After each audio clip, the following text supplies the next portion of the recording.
کفر سے انکار کفر نہیں چھوڑا، فرمانبرداری چھوڑ دی، اللہ کے کلام کو چھوڑ دیا، کفر نہیں چھوڑا۔ اللہ کفورا سے مراد ہے کفر نافرمانی نہیں چھوڑی اور اس قرآن کا انکار کیا، جھٹلایا۔ وقالو انہوں نے کہا، وقالو انہوں نے کہا، لن ہرگز نہیں، نؤمنا ہم ہرگز ایمان نہیں لائیں گے، لقا اے محمد آپ پر۔ ایک تو انہیں راز تھا کہ ہم بڑے لیڈر ہیں، ہم بڑے جو ہے نا بڑی بڑی قوم ہے، ٹھیک ہے، اور ہم سربراہ ہیں، ہمارے پاس دنیا کی ہر دولت موجود ہے، ایک بات۔ دوسرا ان کا گھمنڈ کہ ایک یتیم بچہ جس کی کفالت کسی اور نے کی، جس نے اپنے والد کو دیکھا بھی نہیں اور جس کے پاس کوئی دولت کا انبار بھی نہیں ہے، یہ کیسے ہو سکتا ہے؟ کیونکہ یتیم بچہ اٹھ کے جو ہے نبوت کا دعویٰ کر دے، ٹھیک ہے۔ پھر تیسری بات کہ وہ اتنے پاپولر، وہ اتنی حیثیت والے، صاحب حیثیت، بے شک قریش فیملی سے تھے، اور چوتھی بات کہ وہ ایک اتنی بڑی کتاب اور اتنی بڑی بات کا دعویٰ کس بیس پہ کر سکتے ہیں، اور ہے ہمارے جیسے، ہمارے قبیلے میں سے، اور یتیمی کی حالت میں ہمارے سامنے پلے پوسنے والے، پلنے پھولنے والے، پرورش پانے والے، بڑے ہونے والے ہماری نسلوں کے سامنے، اور یہ ہم ہی میں سے سب سے زیادہ رتبہ لے گئے، یہ کیسے ہو سکتا؟ یعنی ان کی عقل جو ہے اس بات کو تسلیم نہیں کرتی تھی۔ اگر کچھ باتیں اگر ان کی عقل کے مطابق آتی بھی تھی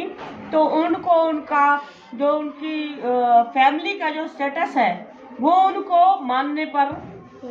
جو ہے وہ ماننے کی طرف مائل نہیں کرتا تھا، ان کو قبول ہی نہیں کرنے دیتا تھا۔ یعنی ان کا گھمنڈ تھا، ان کا فخر تھا، ان کا تکبر تھا، جو ان کو جو ہے وہ یہ بات ماننے پر جو ہے وہ نہیں اکساتا تھا۔ انہوں نے کہا ہم آپ کو نہیں مانتے، ہرگز نہیں، کبھی نہیں ہو سکتا، ٹھیک ہے۔ وہ کہتے حتیٰ یاد کر تف جرا کے تو جاری کر، لن ہمارے لیے نر زمین پہ، زمین سے میرے لیے چلا دے، یمبوا کوئی ایسا کمال کر کے دکھا دے، اب زمین خشک پڑی ہے، وہاں سے ایک دریا بہا دے، چشمہ جاری کر دے، تب شاید ہم آپ پر ایمان لیں۔ یمبوا کہتے ہیں چشمے کو، پانی کا چشمہ۔ او یا تکونا، یا ہو لاقا آپ کے ساتھ جنتوں نے ایک باغ بھی ہو، آپ کے پاس ایک باغ ہونا چاہیے، من نخیل، اس میں کیا ہو، باغ میں کھجوریں ہوں، وعنب، اور عنب کہتے ہیں انگور کو، فتفجرا، اور پھر جاری کر دے وہاں پر، اور آپ کے پاس ایک باغ ہو، اس میں کیا ہو، کھجوریں ہو اور انگور ہو، صرف کھجوریں اور انگور ہو، اور اس باغ میں آپ نے کیا جاری کرنا ہے، نہریں جاری کر دیں، خلالہا، باغوں کے درمیان نہریں جاری کر، انگوروں اور کھجوروں کے باغ آپ کے پاس ہو، اور آپ نے اس کے درمیان سے کیا جاری کرنا، خلال کہتے ہیں درمیان کو، انگلیوں کا خلال، داڑھی کا خلال، سنت وہ ہے نا وضو کے ہے نا شرطیں ہیں وضو کی، ارکان ہے، انگلیوں کا خلال، یہ سینٹر والی جگہ کو آپ نے کیا کرنا ہے، یہاں پانی پہنچانا ہے، داڑھی کا خلال کرنا ہے، ٹھیک ہے، داڑھی کے بال بھی کیا ہے، جڑوں تک پانی پہنچانا ہے، یہ وضو کا حصہ ہے۔ اب آپ دیکھیں خلال کا مطلب کیا ہوا، درمیان، ٹھیک ہے۔ آپ انگوروں کھجوروں کے باغوں کے درمیان سے آپ نے چشمے جاری کرنے ہیں، نہریں جاری کرنی ہے پانی کی، یہ معجزہ دکھائے، تفجیرا، اور وہ جگہ جگہ جاری ہو، جگہ جگہ جاری ہو، ٹھیک ہے۔ اب یہ دیکھیں تفجیرا، تفجیرا، یہ تاکیدی بھی ہے۔ او یا تسقط، تو گرا دے السماء، آسمان کو، نعوذ باللہ من ذالک، یا پھر اگر واقعی تو نبوت کا دعویٰ کرتا ہے نا تو آسمان سے گرا دے آسمان کو ہمارے اوپر،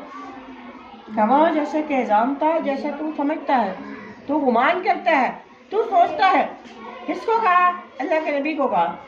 علینا، ہم پر، کسافن، ٹکڑے ٹکڑے کر دے آسمان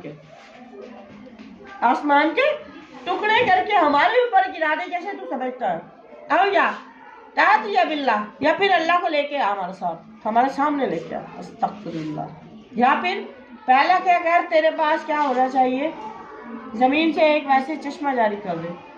پھر دوسری شرط انہوں نے کیا لگائی کہ آپ کے پاس باغ ہونے چاہیے، دو فروٹ ہوں اس میں، صرف کھجوریں اور